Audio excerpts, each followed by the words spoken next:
आज मैं जिस कुंडली पे विचार करूंगा वह कुंडली मिथुन लग्न की कुंडली है।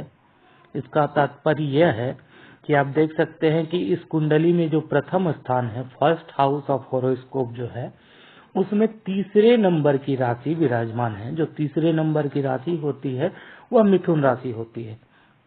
तो मिथुन राशि इस घर में प्रथम स्थान में कुंडली में विराजमान है तथा इस कुंडली के जो ऑल इन सोल हुए, जो मालिक हुए इस कुंडली के, वह हुए बुधदेव। क्योंकि मिथुन राशि के जो देवता होते हैं वह बुधदेव होते हैं। तो ये जिनकी कुंडली है उनके कुंडली के मालिक बुधदेव है तथा इनका रंग, रूप, चरित्र, आकार, स्वभाव जो भी होगा वह बुधदेव की कृपा अनुकंपा से ही होगा। आगे चलते हैं, हम लोग कुछ समझते हैं, उसके बाद मैं इस कुंडली पे आपको विस्तार पूर्वक बताऊंगा। यह देखिए, यहाँ पे दो ग्रहों की अलग अलग बंटवारा की गई है। एक है देवग्रह और एक है दानव ग्रह। देवग्रह जो होते हैं बृहस्पति, सूर्य, चंद्रमा और मंगल, यह सभी देवग्रह हैं तथा शुक्र, शनि, राहु, केतु यह दानव ग्रह होते हैं। आप देख सकते हैं इस चार्ट में कि बुध ग्रह जो है, बुध देव जो है, वो बीच में है, क्योंकि इनको हमेशा मीडिएटर के रूप में ही देखा जाता है। तथा आप एक चीज और गौर कर सकते हैं कि बुध देव जो है, इनकी मित्रता दानव के सारे ग्रहों से है। यानी बुध देव शुक्रदेव के भी मित्र हैं, शनिदेव के भी मित्र हैं, राहु तथा केतु देव के भी मित्र हैं। किंतु देव ग्रहों की लिस्ट में इनकी जो मित्रता है, बुध देव की जो मित्रता है, वह केवल बृहस्पति देव तथा सूर्य देव से है। बाकी इनकी चंद्रदेव और मंगल देव से अति शत्रुता है। अर्थात ये हुआ कि यह जिनकी कुंडली है उनके कुंडली के तो ऑल इन सोल हुए बुधदेव। जब इस कुंडली के मालिक बुधदेव हो गए तो यह निश्चित है कि मंगल देव तथा चंद्रदेव को हमेशा नेगेटिव स्थान ही प्राप्त होंगे, क्योंकि इनकी तो इनसे बहुत अति शत्रुता है। इसलिए मंगल देव तथा शनि देव की जो स्थिति होगी इस कुंडली में, वह कहीं ना कहीं इनको हानिकारक या इनको कष्ट पहुंचाने वाली होगी। बाकी जितने भी है आगे मैं सबके विचार करूंगा, आप देख सकते हैं। अब मैं आता हूं दूसरे नंबर के घर पे, जो कुंडली का दूसरा भाव होता है, सेकंड हाउस होता है होरोस्कोप का। वहां पे आप देख सकते हैं विराजमान है मंगल देव तथा इस कुंडली के इस हाउस के जो मालिक हैं वो चौथे नंबर की राशि यानी कर्क राशि, जिनके स्वामी होते हैं चंद्रदेव। तो मंगल देव और चंद्रदेव को यह घर मिला है। इस स्थान को कुटुंब, समाज, वाणी तथा लाभ स्थान भी कहते हैं। यानी कुटुंब से आपका संबंध कैसा रहेगा, आपकी वाणी कैसी रहेगी, समाज के साथ आपका रिश्ता कैसा रहेगा, यह निर्णय करता है। मैं कह सकता हूं कि इस स्थान के में मंगल देव का होना, क्योंकि मंगल देव, मंगल ग्रह जो होता है वह एक क्रूर ग्रह होता है तथा आप बहुत ही ज्यादा, जिनकी भी ये कुंडली है, उनका जो कुटुंब के साथ जो संबंध होगा, उनकी जो वाणी होगी, वह बहुत ही अस्पष्ट होंगे और वह हमेशा मतलब लगभग ऐसा होगा कि वह दूसरे को फटाक से कोई भी जवाब दे देते हैं। वह सच्चाई को बोलने में बिल्कुल भी पीछे नहीं हटते होंगे, चाहे किसी को बुरा लगे या अच्छा लगे। ज्यादातर लोगों को यह जो बोलते हैं वो बुरा ही लगता है, या थोड़ा गर्म मिजाज के भी होते हैं, थोड़े से मतलब दूसरों की यह जो बोलते हैं उससे दूसरों को हमेशा नेगेटिव ही लगता है। लेकिन इनका जो बोलने का तात्पर्य रहेगा वो हमेशा पॉजिटिव सेंस में रहेगा। यह नुका छिपा के बात नहीं करते हैं, यह हमेशा सटीक उत्तर देने में विश्वास करते हैं। आते हैं तीसरे नंबर के घर में। तो जो तीसरा घर होता है, तीसरा भाव होता है कुंडली का, इसी को अधिक मेहनत का घर और छोटे भाई बहन का घर भी कहा जाता है। आप देख सकते हैं कि इसमें 5 लिखा हुआ है, यानी 5 नंबर की जो राशि है, सिंह राशि के सूर्य देव जो है वह इस घर के मालिक हुए। यानी इनका जो मेहनत रहेगा, यह जो कोई भी प्रिपरेशन एग्जाम वगैरह की तैयारी करेंगे, उस पर इनका मेहनत बहुत मतलब कम और सफलता बहुत अधिक मिलने के चांसेस ज्यादा रहेंगे। इस योग को हम लोग ऐसा योग कहते हैं कि आप मेहनत कम करते होंगे और सफलता अधिक हाथ लगती होगी। तथा यह और एक घर है कि यह आपको हमेशा ऊंचे सोच में रखते हैं। यानी आप हमेशा दूर की सोचते हो अधिक पढ़ाई करने की, या कोई बड़ा लेवल का पोस्ट लेने का, एडमिनिस्ट्रेटिव लाइन, कोई ऑफिसर लाइन में जाने के आप ज्यादा सोचते हैं, क्योंकि यह अधिक मेहनत के घर में आपके सूर्यदेव विराजमान है। यह बहुत अच्छा है। आगे चलते हैं। जो हमारा चौथा हाउस है, फोर्थ हाउस जो है, उस पे 6 नंबर की राशि यानी कन्या राशि के बुध देव विराजमान है। तो देखिए बुध देव यहाँ भी है और बुध देव अपने इस घर को भी रखे हैं, क्योंकि यह अच्छा घर होता है। यह घर माता का घर होता है, यह घर केंद्र का भी घर है तथा वाहन, मकान, जायदाद, सुख सुविधा का भी घर है। तो चूंकि इस घर में बुधदेव ऑलरेडी खुद विराजमान है, बुधदेव आपके कुंडली के स्वामी भी हैं और यह इस घर में विराजमान भी है, तो ये बहुत ही अच्छी बात है। आपकी माता के साथ जो संबंध होंगे वो बहुत ही अच्छा होगा। माता के बातों को सुनना, माता का केयर करना, हमेशा माता के बारे में सोचना, ये सब कुछ माता के साथ जो आपके रिश्ता होंगे वो बहुत अच्छा होगा। तथा वाहन, मकान, जायदाद भी जो होंगे बुध देव की कृपा से आपकी होंगी। जब बुध देव की महादशा या अंतरदशा चलेंगे तब आपको ये बहुत ही पॉजिटिव रिजल्ट देंगे बुध देव। ठीक है, आगे आते हैं। तो जो 5वां हाउस है, 5th नंबर का जो हाउस है हमारे कुंडली का, जिसे हम शिक्षा, संतान, भविष्य, प्रेम का घर कहते हैं, तथा यह त्रिकोण का भी घर है। आप देख सकते हैं त्रिकोण का घर है और इसे हम शिक्षा, संतान, भविष्य और प्रेम का घर कहते हैं। इस घर के जो मालिक हैं आपके कुंडली में, वो सप्तम राशि यानी तुला राशि के शुक्रदेव विराजमान है। तथा आपके कुंडली में जो इष्ट देव है, हर एक के कुंडली में एक इष्ट देव होते हैं, वह इष्ट देव भी आपके कुंडली में शुक्रदेव ही है। वह कैसे आप देख सकते हैं। हम इस घर को लेके चलते हैं, यह हमारा लग्न का घर होता है, प्रथम हाउस। तो फर्स्ट हाउस से लेके हम लोग 5th हाउस तक लेंगे। 5th हाउस में जो राशि विराजमान है वही आपके इष्ट देव होते हैं। तो first house, second house, third house, 4th house and 5th house. तो 5th हाउस में जो 7 नंबर लिखा है, यानी 5th हाउस में तुला राशि के शुक्रदेव जो हुए वह आपके इष्ट देव हुए। तथा शुक्रदेव आपको हमेशा बहुत अधिक लाभ पहुंचाएंगे और हमेशा ही आपको लाभ पहुंचाने की प्रवृत्ति में शुक्रदेव रहते हैं आपकी कुंडली में।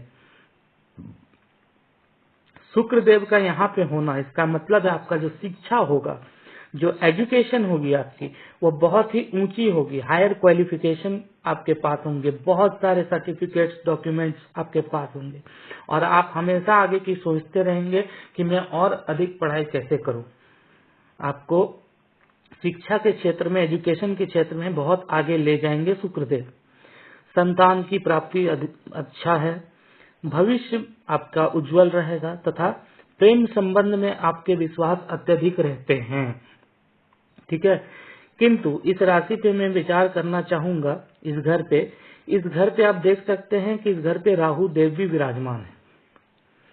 क्योंकि राहु देव जो है वो शुक्र देव के अधीन ही होते हैं। राहु देव तथा केतु देव का अपना कोई राशि नहीं होता है, यह किसी न किसी राशि के ऊपर डिपेंडेंट होते हैं।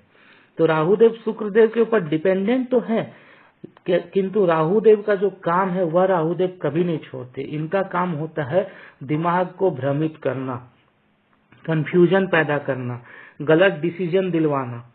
तो राहु देव अपना प्रभाव यहाँ भी दिखाएंगे, इस स्थान पे भी। तो हमें इस पे विचार करना होगा, इसको कैसे ठीक किया जा सकता है, इसके ठीक करने के क्या उपाय है, ये भी मैं आपको बताऊंगा। आप थोड़े भ्रमित रहते हैं, थोड़े कंफ्यूज रहते हैं और आपको कंफ्यूजन हमेशा रहेगा लाइफ में जब तक राहु देव की जो यहाँ पे प्रकोप है वो कम ना हो। और ये थोड़ा आपको नेता टाइप भी बनाते हैं, यानी आप अगर कहीं भाषण दो या पे आप मतलब आपके फॉलोअर्स बहुत अधिक रहेंगे। ये राहु देव की यहाँ पे वो रहेगी कृपा, किंतु कृपा से अधिक इनकी कुदृष्टि रहेगी इस स्थान पे। आगे चलते हैं। 6th हाउस यानी छठा भाव जो होता है कुंडली का, उसे हम देखते हैं। छठा भाव, इसे नेगेटिव घर कहा जाता है। क्योंकि ये अच्छा घर नहीं होता है, किसी भी कुंडली में इस घर को नेगेटिव घर कहा जाता है। तो नेगेटिव घर होने के कारण इस घर का जो काम होता है वो कर्ज को बढ़ाना, रोग को बढ़ाना, ऋण को बढ़ाना, लाइबिलिटीज को, शत्रु को बढ़ाना, और जॉब में आपको थोड़ी दिक्कत आना, यानी जॉब वगैरह आपके लगेंगे या कहीं कहीं आप 1 नंबर 2 नंबर के कारण छूट जाओगे, कहीं कहीं इंटरव्यू होने के बाद, क्वालिफाई होने के बाद आपका किसी कारण से छूट जाएगा, क्योंकि नेगेटिव का घर है। तथा इस घर के जो स्वामी हैं आप देख सकते हैं 8वां नंबर राशि यानी वृश्चिक राशि के मंगल देव।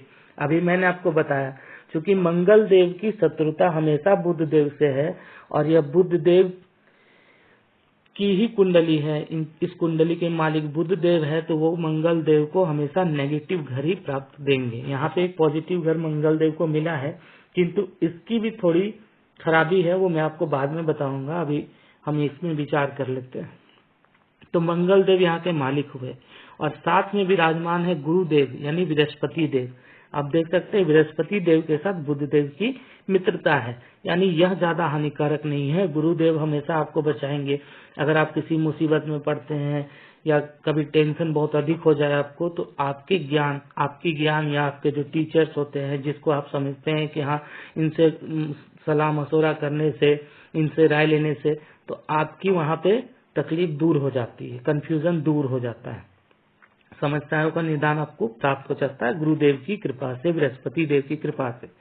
परंतु मंगल देव विराजमान है तो यह कुछ न कुछ अपना नेगेटिव प्रभाव यहाँ पे छोड़ेंगे। तो इस घर को ऐसे भी अच्छा घर नहीं कहा जाता है। साथ में यहाँ पे मंगल देव विराज है जो क्रूर ग्रह होते हैं। तो आगे इसका बारे में हम लोग चर्चा करेंगे कि इसको कैसे अच्छा किया जा सकता है। फिर हम लोग आते हैं 7th हाउस में, जिसे हम कुंडली का 7वां भाव कहते हैं। 7वें भाव का जो होता है कार्य, यह पत्नी का स्थान, पिता का स्थान भी कहा जाता है इसको, पार्टनरशिप का स्थान, विवाह स्थान हम लोग इसी को कहते हैं। तो यहाँ पे 7th हाउस में आपकी जो राशि के मालिक हुए हैं वो 9 नंबर के राशि यानी धनु राशि के बृहस्पति देव मालिक हुए हैं। तो बृहस्पति देव हैं, बुध देव के मित्र हैं, बुध देव से अच्छी मित्रता है।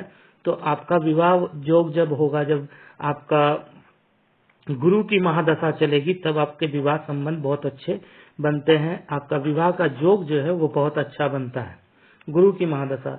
इसके लिए मुझे देखना होगा आपका अंतरदशा महादशा का जो आपकी कुंडली में पेज है, मैं उसे देख के बताऊंगा कि विवाह की अच्छी योग कब होगी आपके जीवन में।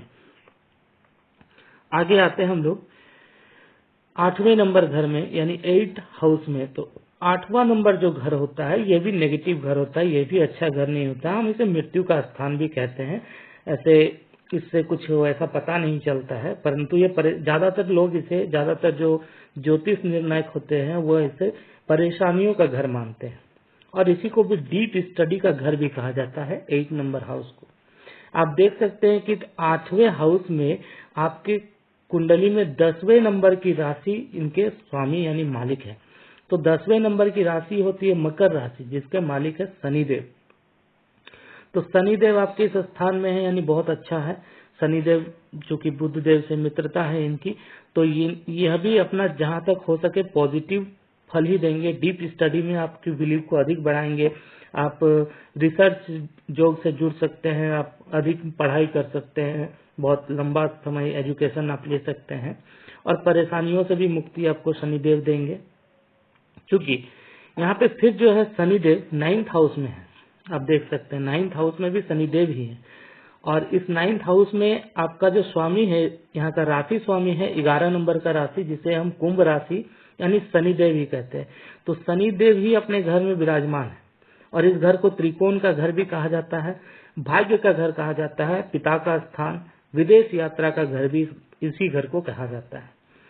तथा यहाँ पे मैं आपको बताऊंगा कि कभी कभी जब होता है आपका भाग्य का साथ छूट जाता है, आपकी जॉब लगते लगते रह जाती है, आपकी कोई मनो इच्छा होती है जो पूर्ण नहीं हो पाती है, पिता के साथ थोड़ा मतलब ये रहता है, विचार को लेके थोड़ा अनबन रहता है या विचार का नहीं मिलना पिता के साथ, उसकी जो ये सॉल्यूशन मैं आपको बताऊंगा फिर इसके बारे में। आगे चलते हैं हम लोग। जो 10वें नंबर का घर है यानी 10th हाउस जो है, उसके मालिक हुए हैं आपके कुंडली के हिसाब से मीन राशि के बृहस्पति देव। आप देख सकते हैं यहाँ पे बृहस्पति देव, यहाँ पे मीन राशि के बृहस्पति देव मालिक हुए और इसी स्थान पे बैठे हुए हैं शुक्रदेव, क्योंकि शुक्रदेव आपके इष्ट देव हैं, तो शुक्रदेव तो हमेशा ही अच्छा फल देंगे। और बृहस्पति देव जो है वो यहाँ पे विराजमान है। इस स्थान को ही हम लोग जॉब का मेन स्थान इसी को कहा जाता है। व्यापार यानी आप किस बिजनेस से जुड़े हैं उसे भी इसी से देखा जाता है। मान सम्मान का घर भी इसे ही कहा जाता है। अब हम लोग देखेंगे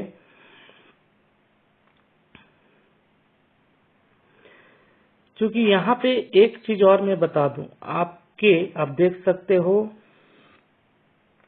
कि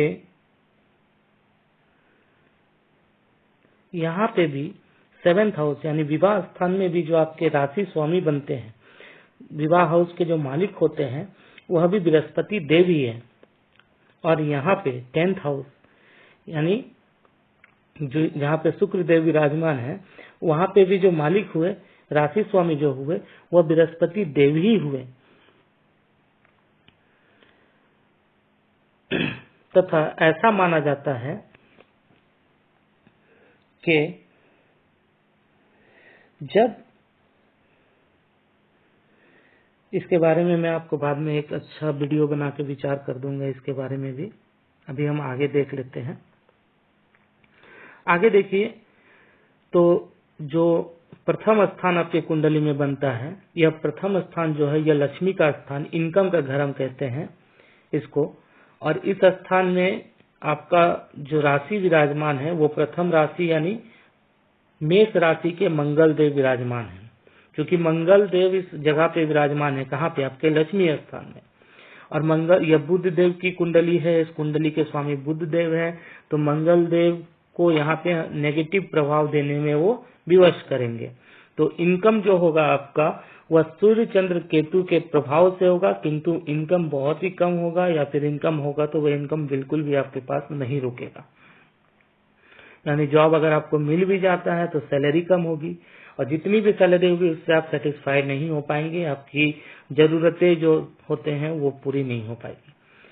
तो सूर्य चंद्र और केतु साथ में है, यह तो ठीक है। सूर्य और चंद्र को हम लोग जो है माता पिता मानते हैं, और केतु देव साथ में विराजमान है तो आपको यात्रा करवाएंगे। हो सकता है आपका जो जॉब हो वो अधिकतर बाहर में, घर से बाहर ही हो सकता है। और यहाँ पे जो 12वां स्थान है, 12वां स्थान में मतलब 12th हाउस में जो आपके दूसरे नंबर के स्वामी यानी खुद शुक्रदेव बैठे हैं, और इस जगह के मालिक हुए बुध देव। आप देख सकते हैं बुध देव यहाँ भी विराजमान है, और राशि स्वामी है वृषभ राशि के शुक्रदेव। तो यह बहुत अच्छा जगह नहीं माना जाता है, लेकिन नेगेटिव घर होने के साथ साथ यह खर्च का घर और विदेश सेटलमेंट का घर होता है। पति पत्नी का बीच में रिश्ता कैसा है उस चीज को हम यहाँ से विचार करते हैं। तो यहाँ पे चूंकि बुध देव है तो बुध देव हमेशा अच्छा ही विचार करेंगे, बुध देव आपके जीवन में हमेशा अच्छा ही प्रभाव देंगे। तो अब आते हैं थोड़ा आगे और हम समझते हैं। यहाँ पे देखिए, आपके लग्नेश तो मिथुन देव हुए, मिथुन राशि हुई, जिसके देवता हुए बुध देव, यानी कुंडली के ऑल इन सोल मालिक जो है वह बुध देव है। दूसरी बात, इष्ट देव आपके शुक्र देव है, क्योंकि आपके लग्न स्थान से लेके पंचम स्थान के जो मालिक हो रहे हैं वह शुक्र देव हो रहे हैं, तो इष्ट देव शुक्र देव है। क्योंकि वहाँ राहु देव विराजमान है तो उसके बारे में मैं फिर आपको बताऊंगा वहाँ पे उपाय क्या करनी है आपको। अब यहाँ पे हम देखते हैं कि आपके जीवन में योग कारक ग्रह तथा मारक ग्रह कौन कौन से होंगे। तो वह सारे ग्रह जिनसे बुध देव की मित्रता है और जो अच्छे स्थान में भी विराजमान है वह आपके योग कारक ग्रह होंगे, यानी हमेशा आपको हमेशा पॉजिटिव फल ही देंगे, कभी नेगेटिव नहीं देंगे। किंतु वैसे ग्रह जिनकी बुध देव के साथ शत्रुता है तथा वह खराब स्थान में भी विराजमान है, वह मारक ग्रह आपके जीवन में हो सकते हैं। जैसे योग कारक ग्रह की बात करें तो बुध, सूर्य जो कि अधिक मेहनत का घर भी है, शुक्र और शनि, यह जो 4 ग्रह हैं आपके जीवन में हमेशा पॉजिटिव फल देंगे। किंतु मारक ग्रह जो है मंगल, बृहस्पति तथा चंद्रमा, यह 3 ग्रह हमेशा आपको नेगेटिव फल देंगे। अगर हम इन तीनों ग्रह में अगर कोई प्रॉब्लम है और हम उसका उपाय के लिए अगर आपको कोई रत्न भी देते हैं तो वह रत्न आपकी उस समस्या को निवारण ना करके और बढ़ाएगा, क्योंकि जिस चीज का अगर हम आपको रत्न देंगे वो उस प्रॉब्लम को और डबल कर देगा। जैसे कि उदाहरण के तौर पे मैं आपको बताता हूँ कि बृहस्पति देव के कारण आपकी कुंडली में एक दोष लगा है, जिसमें अष्टम द्वादश थ्योरी के हिसाब से हम उसे मारक दोष कहते हैं। और इस दोष को निवारण के लिए अगर मैं आपको बृहस्पति का कोई रत्न देता हूं तो वह रत्न आपको और नेगेटिवली ले जाएगा, ना कि पॉजिटिव। तो यहाँ पे तो अगर कोई ज्योतिषी आपको इन तीनों मंगल, बृहस्पति या चंद्रमा का रत्न भी देता है तो रत्न से इन समस्याओं का निवारण नहीं होता है। इन समस्याओं का निवारण किसी अलग तरीके से हमें करनी होंगी, किंतु कुछ चीजों का निवारण हम यहाँ पे कर सकते हैं। तो जो भी निवारण होंगे वो मैं बताऊंगा आपको। और यहाँ पे आपके जो कुंडली में है वह सूर्यदेव जो है वो बहुत ही उच्च राशि में है। सूर्यदेव हमेशा अच्छा परिणाम देंगे। मंगल देव नीच राशि में है, जो कि कर्क राशि में कर्क राशि के मंगल देव है तो नीच में है। और शुक्रदेव भी उच्च में है। शुक्रदेव तो आपके इष्ट देव भी हैं, तो वो हमेशा अच्छे परिणाम देंगे, किंतु यहाँ पे शुक्रदेव के साथ राहु देव का होना यह थोड़ा शुक्रदेव को कमजोर करेगा। और यहाँ पे जो है आपका बृहस्पति देव का आपके कुंडली में यह अष्टम द्वादश थ्योरी के ज्योतिष का एक है, अष्टम द्वादश थ्योरी, उसके हिसाब से थोड़ी प्रॉब्लम आती है। हम उसके भी निवारण के बारे में आपको बताएंगे। यहाँ पे इनको जो दोष लगा है वह केंद्राधिपति का दोष है। केंद्राधिपति का दोष जो होता है, जब कोई भी ग्रह किसी केंद्र के 3 राशियों में विराजमान हो जाए, केंद्र के 3 घरों में विराजमान हो जाए, तब उसे केंद्राधिपति का दोष लगता है। यानी वहां पे वह राशि पॉजिटिव फल ना देके नेगेटिव फल देना चालू कर देता है। तो आप यहाँ देखिएगा कि कैसे ये यहाँ पे केंद्राधिपति दोष बृहस्पति देव का लगा है। सबसे पहले तो हम बात करते हैं यहाँ पे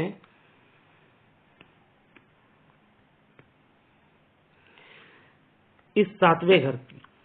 7वें घर में देखिए, 7वें घर का जो राशि स्वामी है वो बृहस्पति देव हुए। 7वें घर में तुला राशि, सारे 7वें घर में देख सकते हैं आप 9वां राशि बैठा हुआ है, जो कि धनु राशि के बृहस्पति देव है। तथा फिर हम आगे चलते हैं। यहाँ पे देखिए इस 10th हाउस में 12 नंबर की राशि यानी मीन राशि के बृहस्पति देव विराजमान हैं।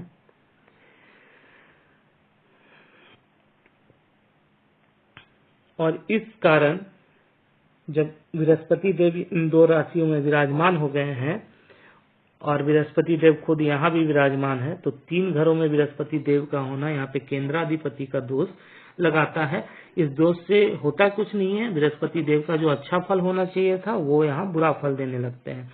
और चूंकि बृहस्पति देव आपके विवाह स्थान में बैठे हैं तो इसका निवारण करना आपके लिए आवश्यक होता है। तथा साथ में आपका यह जो पंचम स्थान हमारे कुंडली में है, जहाँ पे आपको शुक्रदेव बैठे हैं, जो कि बहुत अधिक अच्छा फल देने के लिए हमेशा तत्पर में है, तो राहु देव के होने के कारण से उनकी जो समस्या आ रही है यहाँ पे भी उसका निवारण करना आपके लिए अति आवश्यक होता है। साथ ही साथ आपको मैं और एक उपाय बताऊंगा, वह भी आपको करना जरूरी हो जाता है आपके कुंडली के हिसाब से। बाकी घबराने की कोई बात नहीं है, सब कुछ अच्छा है। जिन जिन चीजों में समस्याएं हैं उन चीजों का निवारण भी मैं आपको बताऊंगा। फिर से मैं आपको एक बार बता देता हूँ, इष्ट देव आपके शुक्रदेव हैं। अगर आप शुक्रदेव के उपाय मैं आपको बताऊंगा तो आपका इनकम जो है, लक्ष्मी जो है, वह बहुत ही खुश होगी और आप मतलब बहुत ही अधिक धनवान होंगे जीवन में। योग कारक ग्रह तथा मारक ग्रह के बारे में मैंने बता दिया कि मैं आपको बिल्कुल भी इन ग्रहों का जो स्टोन है वो नहीं दे सकता। अगर मैं दूंगा भी तो वो नेगेटिव फल हमेशा आपके लिए देंगे, पॉजिटिव नहीं दे सकते। योग कारक ग्रह जो है बुधदेव, सूर्यदेव, शुक्रदेव, शनिदेव, इनका बहुत अधिक आपके जीवन में महत्व रहेगा और हमेशा आपको पॉजिटिव फल देंगे। और उसके बाद जो है पहले भाव में जो ग्रह विराजमान है वह हमेशा कारक ग्रह होता है। यानी यहाँ बुध देव विराजमान है तो बुध देव हमेशा वो कहीं भी रहे, जैसे मैंने देखा अभी यहाँ नेगेटिव घर में भी बुध देव है, तो ये नेगेटिव नहीं होके पॉजिटिव फल आपको देंगे। फिर है आपका अष्टम द्वादश थ्योरी के हिसाब से जो है, दो से दूसरे भाव और सप्तम भाव का मालिक जो होता है वह हमेशा जो लग्न में बैठे उनके शत्रु ही होते हैं। तो आप यहाँ देख सकते हैं ये जो सेकंड हाउस है यहाँ पे विराजमान है मंगल देव। तो मंगल देव हमेशा आपको नेगेटिव फल देंगे, ना कि पॉजिटिव। मैंने अभी कहा था भी आपको कि कभी कभी आपके वाणी के कारण से आपके कुटुंब और मतलब जो रिलेटिव्स हैं आपके, उनको थोड़ी प्रॉब्लम भी हो सकती है। वो थोड़ी आपसे मतलब ये भी सोच सकते हैं कि बहुत ही ये मतलब ये बोल देता है, सटीक जवाब दे देता है, ऐसा नहीं होना चाहिए। इस तरह की समस्याएं मंगलदेव क्रिएट करेंगे यहाँ पे। उसके बाद यहाँ पे सूर्यदेव बहुत अच्छे स्थान में आपके विराजमान हैं। सूर्यदेव का अच्छा यहाँ पे वो आपके लक्ष्मी स्थान इनकम के घर में विराजमान है। चंद्रदेव भी ठीक है, इनसे कोई समस्या नहीं। सूर्यदेव आपके उच्च के हैं, तो ज्यादातर आपकी जो इनकम होगी वो सूर्यदेव की कृपा से होगी। और थोड़े यहाँ पे शुक्रदेव विराजमान है, इस कारण से आप थोड़े मतलब आपके फॉलोअर्स बहुत अधिक रहेंगे। आप कुछ करे या ना करे लेकिन फॉलोअर्स आपके बहुत रहेंगे। ये नेतागिरी टाइप का आपका एक स्वभाव क्रिएट करता है। बाकी आपके कुंडली में कोई भी समस्या नहीं है। मैंने जो बताया है मैं आपको फिर इसके बारे में और बताऊंगा कि इसका निवारण कैसे किया जा सकता है।